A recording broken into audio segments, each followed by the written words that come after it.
The weather in Brisbane might be getting a little chilly, but the Brisbane property market is red hot. And in today's video, we're going to be breaking down how Brisbane has become the second most expensive city here in Australia based on median dwelling values. Now, my name's Luke and I run a buyer's agency here based in southeast Queensland. And we help owner-occupiers and investors secure the right property for the right price in the right location. But can you still even get the right property for the right price these days? Let's break down some of the recent media releases and some of the data disclosing how Brisbane compares to the other major capital cities. Brisbane is now Australia's second most expensive city after surging home price growth in the Queensland capital pushed prices to new record highs. Property prices climbed further across the country in May. The PropTrack Home Price Index shows with Australia's median home value rising another 0.3% over the month to a new record high. Now, if you pull out your trusty calculator and you look at 0.3% of growth, that might not sound like very much. But if you apply that to a median dwelling value of $850,000, that's a jump of $2,550 in just 1 month alone based on a median property price of $850K. Now, if that compounds month on month, those kind of price rises is where people can get caught out. They might be looking at historic data when it comes to looking to try and purchase a property, but if the market continues to move, people's prices and offers may not be where the market is today. Home values rose in 6 of the capital cities during May, while 4 cities, Sydney, Brisbane, Perth, and Adelaide, set new price records. Well, in my opinion, there's always going to be price records because I think property is going to continue to grow over the long term. But the data shows there's been a reshuffle in the rankings of the capitals, with Brisbane now tied with Canberra as the nation's second most expensive capital after Sydney. Both Brisbane and Canberra now have a median home value of $834,000. That figure includes both units and houses. Now, this is where these headlines are complete garbage. They say Brisbane is the second most expensive city here in Australia. And that's if you're looking at townhouses, houses, and units all in one pool. But you don't buy a house or a townhouse or a unit. You either buy a house, a townhouse, or a unit. You don't buy the pool of those types of assets when you buy one of those styles of properties. So really, when they do these headlines, they should be looking at houses for houses, or they should be looking at units versus units, not comparing all of those dwelling types and saying Brisbane is now the most expensive or second most expensive city alongside Canberra. Because in reality, Sydney and Melbourne are still going to be far more expensive for the average house or the median house in those major capital cities when you're comparing it to Brisbane. Now, when broken down by property type, Canberra houses are still more expensive with a median value of $961,000 compared to $930,000 here in Brisbane. But Brisbane units with a median value of $632,000 are now pricier than Canberra units at $605K. Now, this data set you can see on screen here from PropTrack looks at the median value for dwellings, both houses and units combined. So when you're looking at all of these data sets, you can see that $784,000 is the national median value. And this year, Australia as a country has had growth of 6.68%. If you come down here and look at Brisbane based on all dwelling types, 13.69% growth this year at an $834,000 median value. Now, actually, units have had faster growth than some of the housing stock here in Brisbane over the last 6 months. And this is really interesting because there is an undersupply of all dwelling types, not just houses, in Brisbane's market at this point in time. Because we have overwhelming demand and not much oncoming supply, this is where we're seeing such a push on property prices. Now, comparing this to some of the other major capital cities and other major states or out-of-state regions, you can see here that rest of Queensland has had growth of 9.95% with a median value of $672,000. So even if we want to escape to the country, it's still not that much cheaper if you're going to live in a major regional hub or even a minor regional hub for that matter, if the median value for houses and units is looking around $672K. We've got Melbourne here, $806,000. That's because Melbourne has far more dwellings, far more units and townhouses in their state and in their city. And then you can see here Sydney sitting at $1.1 million, and that'll be driven by the significantly pricier homes and very pricey apartments for in-demand locations. Now, one of PropTrack's senior economists has said similar things to what I've been saying here. With housing supply unable to meet demand, national home prices have cycled through 17 consecutive months of growth to hit a fresh peak in May 2024. Despite a rise in the number of homes for sale this year, strong population growth, tight rental markets, and home equity gains continue to bolster strong demand. While prices are at a near record high in most parts of the country, buyers are still hoping to get into the market to take advantage of rising values. Ongoing home prices are likely incentivizing many to overcome affordability challenges and transact with the expectation of future growth. Now, isn't that a real kicker? And that is the million-dollar question, as they say. Is there going to be future growth from here?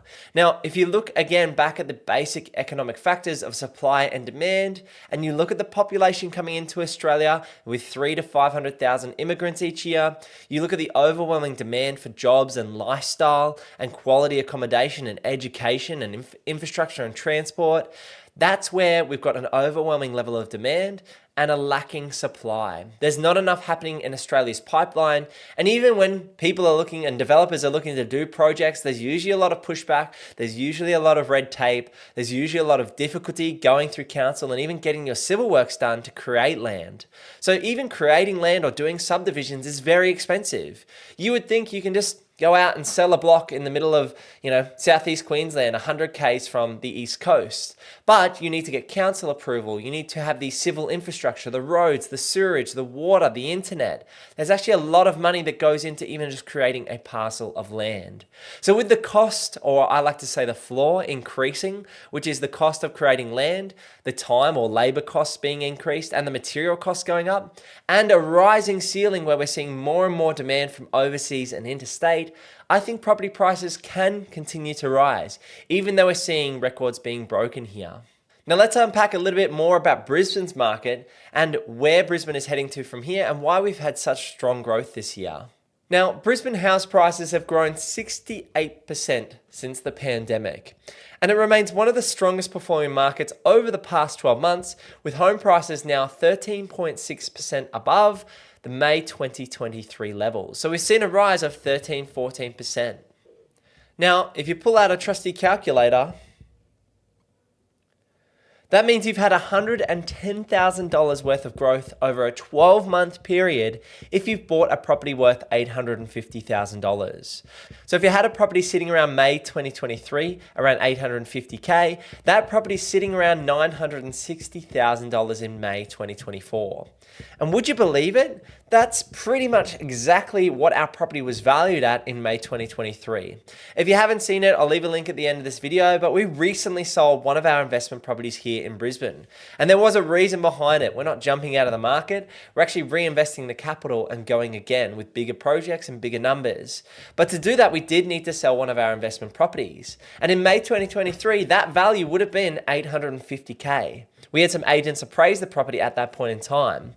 Now, 12 months later, we've just sold it for $963,000. So that 13.69% growth can be realized by people if they're willing to sell, or, as I would highly suggest to a lot of my investors and people looking to build portfolios, look to go back to the bank and get a bank valuation, increase your debt, and grow your asset base in a smart way, of course, by balancing your cash flow. That's the other flip side. A lot of people, even though we've got higher interest rates, these are moving back to normal interest rates, really, 6 or 7%. So as people become accustomed to managing their cash flows on these normalized rates around 6 to 7%, we're going to see more people want to flood into the market and more people want to buy property for the long-term growth potential. So that's why I back my money in Brisbane and other major markets. We own a property in Coffs Harbour, which is our unit block. And that's why I back property, because you can get leverage returns on these assets. I don't have to put down $850K of cash to get that 13% return. My cash on cash return is going to far outweigh that percentage growth. And that's because I could put down $100,000 or $150,000 to buy that type of asset. Now, population growth has been the number one driver for rents and also for property prices here in Brisbane. People are understanding that Brisbane inner city apartments are not the ugly duckling anymore, and this is why unit prices have continued to grow. They're getting high yielding cash flow positive investments even with interest rates so high. While prices in Brisbane have been growing at a rapid pace since the start of the year, the strength of monthly growth has eased from the fast pace seen throughout the first 3 months of 2024. So Brisbane has been a front runner in 2024. If you go back and have a look at that PropTrack data, you'll see that Perth has performed exceptionally well as well. And that market is going through some strong growth at this point in time, probably pushing back towards its equilibrium or back towards its median if you looked at its long-term trajectory, because it did have a big pullback in the 2010s. Now, what are we looking at going forward? Should you still potentially buy here in Brisbane or in Southeast Queensland? I get phone calls every day from potential clients and past clients and people who are looking to make the use of their capital. People are looking to get the most out of the assets they have and the serviceability that's available to them. So when you're looking at the Brisbane market, you need to look at your own portfolio, Brisbane's growth potential over the next 3, 5, 10 years, and whether that fits into your portfolio long term. For me, I'm actually gearing up to make another couple of big purchases in the next 12 months, would you believe? Because we have sold one of our investment properties, we're finishing off our major raise and build project. So in the next few months, that should be completed. Once those documents are submitted through council and we've got our stamps and this place is, done and dusted, I can then go back to the bank and get some bank valuations. I'm going to look to pull out $1 to $1.5 million worth of cash. Then I'm also going to go back to the bank and ask for my further serviceability. And then we're going to acquire some assets in potentially 2025 or even late 2024, as long as the right property pops up for us. We're going to be very selective. So looking at the Brisbane market, we might be looking at something rather blue chip, a price point around $1 to $2 million. We're going to be looking for a property that we can manufacture value, because that's a strategy that Emily and I hold dear. And we have a team and base, a network of people that we can use to add value to properties here in Southeast Queensland. So for me, I'm bullish on the Brisbane and the Southeast Queensland market and looking to reinvest in the next 12 months because I still think there are legs in this market over the next 3, 5 to 10 years. And I'm making long-term investment decisions here. I don't buy property for a next 3-year window or a next 4 or 5-year window. I do look to buy property when Emily and I make those decisions. We're looking at a 7 to 10 year plus horizon, because this is about creating long-term wealth, not those short-term gains. So what do you think about Brisbane property prices? How does Brisbane compare to the other major capital cities at this point in time? Even on a dwellings basis, Brisbane is more expensive, but in reality, it's still more affordable at a housing level than Sydney, Melbourne, and Canberra. I'd love to hear your thoughts in the comments below. And if you are looking for a Brisbane-based buyer's agent, head over to purposeproperty.com.au to book in a free strategy session with myself. We can sit down, have a chat, and we can discuss how we can help you secure your own home or an investment property here in the Greater Brisbane market. Now, make sure you click this video over here if you want to see the address and me break down all the numbers for our recent investment property sale. Thanks for sticking around. I'll see you in the next one. Peace.